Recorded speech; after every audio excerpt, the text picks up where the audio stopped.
વર્તમાન વાસ્તવિક તથા આભાસી જગત વચ્ચે ભૂંસાતી જતી સરહદો, ગહન જુઠ્ઠાણું, ડીપ ફેક.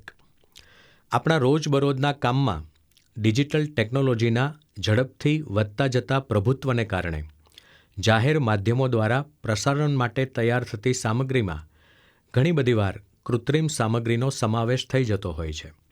સામાન્ય વાચકોને આવી કૃત્રિમ સામગ્રી સાચી લાગતી હોય છે અને તેઓ ગેરમાર્ગે પણ દોરાય છે.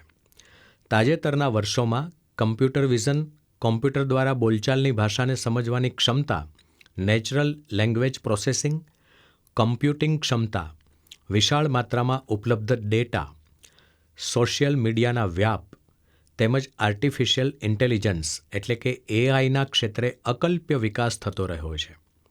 આ ટેકનોલોજીનો ઉપયોગ કરીને સાચી જણાતી પરંતુ વાસ્તવિકતાથી દૂર એવી ખોટી કે જૂઠી માહિતીનું નિર્માણ પણ એટલું જ વધી રહ્યું છે. ગહન જુઠ્ઠાણું એ જાહેર માધ્યમોની સામગ્રીનો એક એવો પ્રકાર છે કે જે ખોટું હોવા છતાં સાચું લાગે છે અને તેને એઆઈની મદદથી તૈયાર કરવામાં આવે છે. આવી સામગ્રી લખાણ, ચિત્ર, ઓડિયો કે વિડીયો સ્વરૂપે લોકો સમક્ષ પ્રસારિત કરવામાં આવે છે. ગહન જુઠ્ઠાણું એ બે શબ્દોનો સમન્વય છે: ડીપ લર્નિંગ તથા જુઠ્ઠી માહિતી. મશીન લર્નિંગ વિષયના એક ગહન કે એડવાન્સ ભાગ, જેને ડીપ લર્નિંગ કહેવામાં આવે છે, તે તથા ટેકનોલોજીની મદદથી વિવિધ પ્રકારની માહિતીને ભેગી કરીને બલકે બનાવટ કરીને તૈયાર કરવામાં આવેલી જૂઠી માહિતી, તે બંનેનો સમન્વય એટલે ગહન જુઠ્ઠાણું. ડેટા પર વિષયને અનુરૂપ વિવિધ પ્રકારની પ્રક્રિયાઓ કરવા માટે તાર્કિક તેમજ ગણિતની મદદથી અલ્ગોરિધમ તૈયાર કરવામાં આવે છે. વ્યક્તિની લખવાની શૈલી, બોલવાની છટા, ચાલવાની ઢબ, તેના ચહેરા પર આવતા હાવભાવ વગેરેનો સૂક્ષ્મતાથી અભ્યાસ તેમજ તેનું પૃથ્થકરણ કરીને તેની નકલ કરી શકાય તે માટેના અલ્ગોરિધમ તૈયાર કરવામાં આવે છે. આ અલ્ગોરિધમનું વાસ્તવમાં રહેલા વિવિધ પ્રકારના ડેટા જેવા કે લખાણ, ચિત્ર, ઓડિયો કે વિડીયોની મદદથી સતત પરીક્ષણ કરી અલ્ગોરિધમને સુધારવામાં આવે છે. આ પ્રકારે વિકસિત કે તૈયાર કરેલ અલ્ગોરિધમની મદદથી જે તે વ્યક્તિ માટે સાચું લાગે પણ ખોટો ફોટોગ્રાફ, તેનો ઓડિયો, વિડીયો કે તેણે લખ્યું હોય તેવું લખાણ તૈયાર કરી શકાય છે. આ રીતે જે તે વ્યક્તિ કે ઘટના કે પ્રસંગ અંગે ગહન જુઠ્ઠાણું તૈયાર કરીને પ્રસારિત કરી શકાય છે. બનાવટી છતાં સાચું લાગે તેવા જુઠ્ઠાણા તેમજ વાસ્તવિકતા વચ્ચેનો ભેદ કરવો સામાન્ય માણસ માટે અઘરું બની જાય છે. કોઈ પણ વ્યક્તિ પ્રથમ દૃષ્ટિએ તેને સાચું માની લે છે. આના કારણે વ્યક્તિની પોતાની ઓળખાણ તેમજ તેની પોતાની અંગત માહિતીની ચોરી તેમજ તેના વિશે ખોટી માહિતીનો પ્રસાર તેમજ દુષ્પ્રચાર થઈ શકે છે. ગહન જુઠ્ઠાણું અલગ અલગ સ્વરૂપે ફેલાવવામાં આવે છે. વ્યક્તિની લખવાની શૈલીની નકલ કરીને લેખ કે નોંધ પ્રસારિત કરવામાં આવે છે. ચહેરાની અદલાબદલી કે ચહેરાના હાવભાવ કે તેની બોલવાના ભાવની નકલ કરીને અથવા તો તેના વ્યાખ્યાનના જૂના રેકોર્ડિંગમાં તેનો અવાજ અને બોલવાની ઢબમાં ફેરફારો કરીને વ્યક્તિને એવું કહેતી બતાવવામાં આવે છે જે તેણે ક્યારેય કહ્યું જ ના હોય. આખા શરીરના હલનચલનની બનાવટ કરીને વ્યક્તિનો એવી રીતે વિડીયો બનાવવામાં આવે છે જેમાં તે હલનચલન કરતી દેખાય.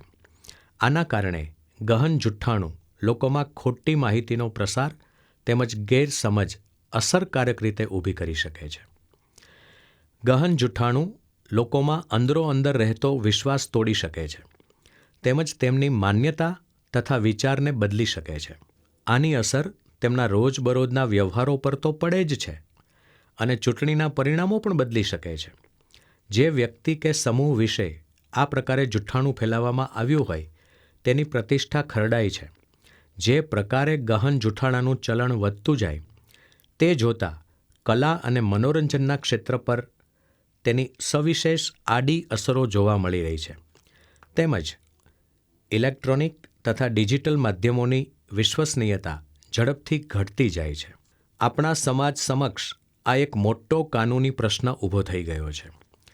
જે ટેકનોલોજીની મદદથી ગહન જુઠ્ઠાણું તૈયાર કરી શકાય છે તે જ ટેકનોલોજીની મદદથી તેની સામે લડત આપી શકાય તેમ છે.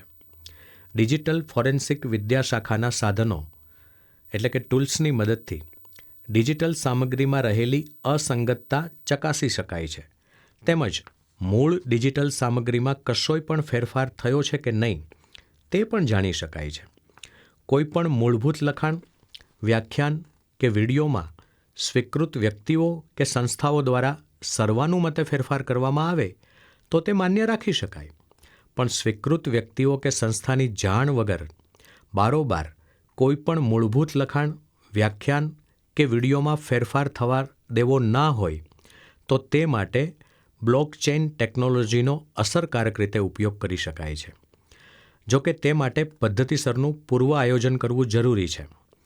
તદુપરાંત મૂળ સામગ્રીમાં ક્યારે, કોણે અને કયા સ્થળેથી ફેરફારો કર્યા તેની નોંધ રાખીને તથા તેના વિશે મેટા ડેટા સાચવીને મૂળ સામગ્રીની વિશ્વસનીયતા જાળવી શકાય છે. વ્યક્તિના અવાજ, ચહેરા કે તેના વ્યક્તિત્વના વિશિષ્ટ લક્ષણોનો ઉપયોગ કરીને જૂઠાણું ધરાવતી સામગ્રી પર બાયોમેટ્રિક ચકાસણી કરીને તે સામગ્રી સાચી છે કે ખોટી તે સાબિત કરી શકાય છે.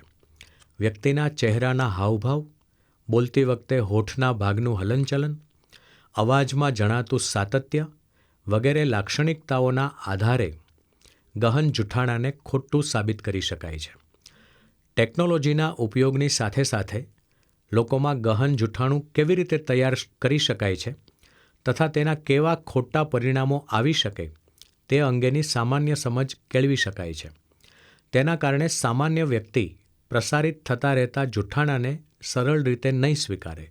ગહન જૂઠાણું ધરાવતી સામગ્રી તૈયાર કરનાર કે તેનો ફેલાવો કરનાર વ્યક્તિની સામે કાનૂની પગલાં લેવામાં આવે તે ખૂબ જરૂરી છે અને તે માટે જરૂરી કાનૂની પદ્ધતિ તૈયાર કરવાની જવાબદારી સરકારની છે. ગહન જૂઠાણા સામેની લડત એ આખા સમાજ માટેની લડત છે અને તેથી જ તે દિશામાં સતત થતું રહેતું અસરકારક નવીન સંશોધન, ટેકનોલોજીમાં જરૂરી ફેરફારો, કાનૂની પ્રક્રિયા તથા લોકોમાં વધતી રહેતી જાગૃતિ અનિવાર્ય છે. મેહુલ રાવલ અને સંજય ચૌધરી, અમદાવાદ યુનિવર્સિટી.